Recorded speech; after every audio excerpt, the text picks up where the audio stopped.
শাবান মাসে যে বিদাতগুলি আজকে অথবা কালকে রাতে হবে 15 শাবানের রাতে আর দিনে, এগুলো করবেন না। এই শাবান মাসের বিদাতগুলি সংক্ষেপে বলে দিই।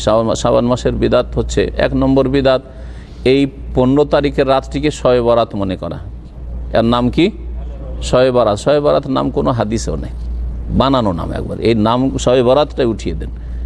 এটা হাদিস আছে নিসফে শাবান, শাবানের অর্ধেক, কি আছে? নিসফে শাবান। সুতরাং এই শবে বরাত বলবেন না। 2 নম্বর কথা, এই রাতকে ভাগ্য রজনী মনে করা।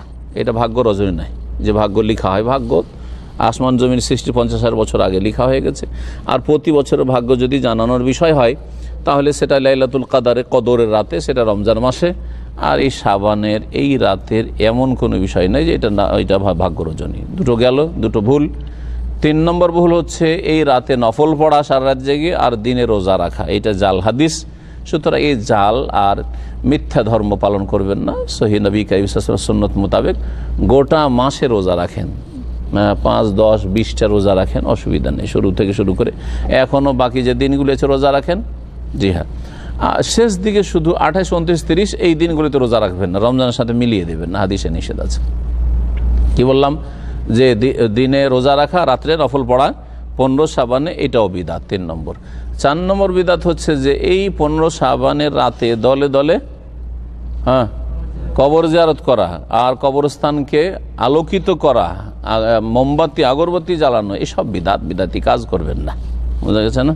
4টি কাজ। আর 5 নম্বর বিদাত হচ্ছে এই রাতে হালুয়া রুটি তৈরি করা, আর ভালো ভালো খাবার তৈরি করা, নিজে খাওয়া, আর গরিব মিসকিনকে খাওয়ানো। বলছে গরিবকে খাওয়াইয়ে নেকি নিব, এই বিদাতি কাজ করবেন না। গরিবের বাড়িতে দিয়ে চলে আসেন। যদি অতই নেকি করতে হয় তো গরিব মানিজ্যতের সাথে বাড়িতে বসে খাবে, আর সারা বছর খাবে। শুধু এই রাতে খাওয়াবেন? এই রাতে খাওয়ানো দলিল করতে হয় যে এই রাতে খাওয়াইতে হবে। তো এই একটি বিদাত।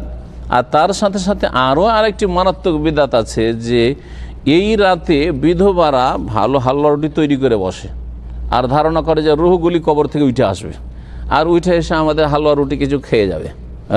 স্বামী আসবে, বিধবা বসে থাকে স্বামীর আশায়। আর এক বিদাতে 6 বিদাত। আজকে 5টা বিদাতের আগে আলোচনা করছিলাম, আজকে আপনাদেরকে 6 বিদাত শুনাইলাম। আশা করি এই সমস্ত বিদাত থেকে নিজেকে বাঁচিয়ে রেখে সুন্নতি কাজ করবে। সুন্নতি কাজ হচ্ছে 1 নম্বর, বেশি বেশি এই মাসে অনির্দিষ্ট রোজা রাখা, যা পারেন আপনি 3, 4, 5, 7, 10, 20টা যা পারেন রাখেন। 2 নম্বর হচ্ছে যে রমজান মাসের যদি কিছু কাজা রোজা বাকি থেকে থাকে তাহলে ওই রোজাগুলি রেখেলেন তাড়াতাড়ি করে, কারণ এরপরে যদি রমজান চলে আসে আর রোজা বাকি, তাহলে গুনাহগার হবেন আপনি। আপনার স্ত্রী যদি মাসিকের কারণে রোজা বাকি থাকে, খোঁজ করেন, খোঁজ নেন যে তোমার গত রমজানের রোজা বাকি আছে নাকি, তো রোজাগুলি রাখতে বলেন। জি। আর 3 নম্বর যে বিষয়টি সেটা হচ্ছে, একটু আগে বললাম যে শেষ দিকের দিনগুলি রোজা রাখবেন। সন্দেহের দিনে 28, 29, 30 রমজান, এই দিন 30 শাবান, 28, 29, 30 শাবান, এগুলোতে রোজা রাখবেন না, যাতে করে রমজানের সাথে না মিলে যায়।